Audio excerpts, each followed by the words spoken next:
అందరికీ నమస్కారం. కథామృతాల్లో మరో మంచి కథ. కథ పేరు ఇంటి నిండా ఇంగిలీషు. మా నాన్నగారింట్లో వాళ్ళకి, ముఖ్యంగా ఆడవాళ్ళకి, మా అమ్మ వైపు వాళ్ళంటే కాస్తంత చులకన. పల్లెటూరి వాళ్ళని చాదస్తంగా ఉంటారని ఎగతాళి చేసేవాళ్ళు. వాళ్ళు కూడా ఓయబ్బో ఆ పట్నం షోకులు చూసి తీరాల్సిందే అని ఆక్షేపణ చేసేవాళ్ళు. ఓసారి మా అమ్మమ్మ గుంటూరు వచ్చింది. మా నాయనమ్మ పౌడర్లు సబ్బులు వాడేది. ఆ వయసులో ఏమిటో ఆ ముస్తాబులు అని ఎగతాళి చేసేది అమ్మమ్మ. పైకి ఎగతాళి చేసినా ఆ పౌడర్ రాసుకోవాలని ఆవిడికి కోరికగానే ఉండేది కాబోలు. ఎవరినైనా అడిగితే ఏం ఎగతాళి చేస్తారో అనుకుందేమో. ఓ రోజు గుట్టు చప్పుడు కాకుండా ఇంత పౌడర్ తీసుకుని మొహానికి రాసుకుంది. పాపం కాసేపటికి మొహం అంతా మంటలు దురదలుట. ఛ, ఎలా రాసుకుంటారో బాబు ఈ దిక్కుమాలిన పౌడర్లు, తాట లేచిపోయినంత పనైంది అని వాపోయింది నా దగ్గర. ఆవిడ రాసుకున్న పౌడర్ ఏమిటా అని చూద్దును కదా. Tooth powder.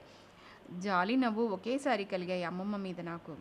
టాల్కమ్ పౌడర్ ఇస్తానన్నా ససేమిరా వద్దంది. ఈ విషయం ఎంత దాచాలని చూసినా బయటకు పొక్కి అందరూ నవ్వుకున్నారు. కొంతకాలానికి మళ్ళీ గుంటూరు ప్రయాణం వచ్చింది అమ్మమ్మకి. నన్ను పిలిచి, అమ్మడు, అక్కడ వాళ్ళంతా ఇంగ్లీషు ముక్కలు మాట్లాడతారు. నాకు కూడా 4 ముక్కలు నేర్పావంటే నేను దడదడలాడిస్తాను అంది. ఓ, దానికేం భాగ్యం అన్నాను. దాన్నేమంటారు, దీన్నేమంటారు అని అడిగి ఓ 10 మాటలు నేర్చుకుంది. బాగానే బట్టి పట్టింది. ఊరికెళ్ళాం. వాకిట్లోనే ఎదురొచ్చి పలకరించారు అందరూ. ఏం వదినా, కులాసాగా ఉన్నావా అంది మా నాయనమ్మ. ఏం కులాసానో ఏం పాడో, ఈ మధ్య ఒంట్లో బాగుండడం లేదు, తలపేను అంది అమ్మమ్మ. అదేమిటి వదినా, నువ్వు చాలా శుభ్రంగా ఉంటావు, నీకు పేలు పడ్డాయా అని అడిగింది ఆశ్చర్యంగా నానమ్మ. చచ్చా, పేలు కాదు, పేను.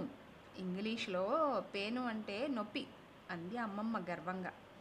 ఓహో, అదా, నిజమే మరి. వయసు మీద పడుతోందిగా. నాకు ఈ మధ్య బాగుండడం లేదు, బాగా ఈకుగా ఉంటోంది అంది నానమ్మ. ఈకు ఏమిటి వదినా అంది అమ్మమ్మ. ఈకు అంటే ఇంగ్లీష్లో బలహీనంలే వదినా అంటూ బదులు చెప్పింది నానమ్మ. ఇద్దరూ సాధ్యమైనంత ఇంగ్లీషులోనే మాట్లాడుకున్నారు. సాయంత్రం పని మనిషి ఆదెమ్మ వచ్చింది. అమ్మమ్మని చూసి సంతోషంగా పలకరించింది. బాగున్నావుటే ఆదెమ్మ అని యోగక్షేమాలు విచారించి, ఏ మాటకు ఆ మాటే చెప్పుకోవాలి. పట్నంలో ఉన్నా నువ్వు చాలా బోడెంటు. ఎన్నేళ్ల నుంచి ఇక్కడ పనిచేస్తున్నారు మీరు? మా అమ్మాయి పెళ్ళైన దగ్గర నుంచి మీరేగా. మీ అక్కయ్య, మీ అమ్మ అందరూ బోడెంటులే అంది అమ్మమ్మ. ఆదెమ్మ వెంటనే వెళ్ళి మా నానమ్మ దగ్గర మొరపెట్టుకుంది. మీ వియ్యపురాలు గారు నన్ను బోడి అన్నదమ్మా. నన్నంటే సరే, మా అక్కను అమ్మను కూడా బోడి అన్నది అని కళ్ళనీళ్లు పెట్టుకుందిట. మా నాయనమ్మకు కాస్త కోపం వచ్చింది. అమ్మమ్మ దగ్గరకు వచ్చి, ఏం వదినా, పాపం తరతరాలుగా మా ఇంట్లో విశ్వాసంగా పనిచేస్తున్నారు వాళ్ళు, దాన్ని పట్టుకుని బోడి అన్నావుట, అది ఏడుస్తోంది అంది. అమ్మమ్మ, అయ్యో రామా, నేను బోడి అని ఎక్కడన్నాను వదినా, బోడెంటూ అన్నాను అంది.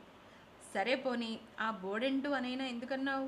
అదేం చేసిందని అంత లేసి మాటలు అనడం చెప్పు అన్నది నాయనమ్మ నిష్ఠూరంగా. నేనేం కాని మాట అనలేదమ్మా, బాగా విశ్వాసంగా ఉంటావు అని ఇంగ్లీష్లో అన్నాను. పుణ్యానికి పోతే పాపం ఎదురైంది అన్నట్లుగా ఉంది అంది అమ్మమ్మ. ఎంత ఇంగ్లీష్లో అయితే మాత్రం విశ్వాసాన్ని బోడెంటూ అంటారా అంది నాయనమ్మ. అయితే ఏమంటారో నువ్వే చెప్పు, నాకు నా మనవరాలు నేర్పింది. విశ్వాసం అంటే బోడెంటేనుట. పనివాళ్ళని నువ్వు చాలా బోడెంటు అని మెచ్చుకుంటే వాళ్ళు సంతోషిస్తారు అని కూడా చెప్పింది. మరి మీకెవ్వరికి ఇంగ్లీషు రాకపోతే నేనేం చేస్తాను అంది సమర్థించుకుంటూ. ఇంతలో తాతయ్య గారు అటు వచ్చారు. ఏమిటి గొడవ అని అడిగారు. ఇద్దరూ వంతులు వేసుకుని చెప్పేశారు. ఇట్రా అని నన్ను పిలిచారు. ఏమిటి ఇదంతా అని అడిగారు. పనివాళ్లతో మంచిగా ఓ మాట ఇంగ్లీష్లో అంటాను, ఏమనాలో చెప్పు అని అడిగింది అమ్మమ్మ. నువ్వు చాలా ఒబీడియంట్ అని చెప్పాను. మరి ఆవిడికి నోరు తిరక్క బోడెంటు అంటే నేనేం చేయను అని చెప్పుకున్నాను. వాళ్ళిద్దరికీ ఏదో చెప్పి సర్దుబాటు చేసి నన్ను దగ్గరికి పిలిచారు తాతయ్య. ఏదో సరదాకి అడిగిందే అనుకో, వాటరు, మిల్కు లాంటి చిన్న పదాలు నేర్పాలి కానీ అంతంత పెద్ద మాటలు నేర్పితే దానికి నోరు తిరగద్దు. అందులోనూ ఒబీడియంట్ అంటూ, ఇండిపెండెంటు మొదలైన మాటలు ఉన్నాయే, అవి నాలాంటి మేధావులకే తికమకగా ఉంటాయి. ఇక మీ అమ్మమ్మ ఏం పలుకుతుంది అన్నారు కాస్త గర్వంగా. అదండి ఈ కథ వ్రాసిన వారు పొత్తూరి విజయలక్ష్మి గారు. రేపు మరో మంచి కథతో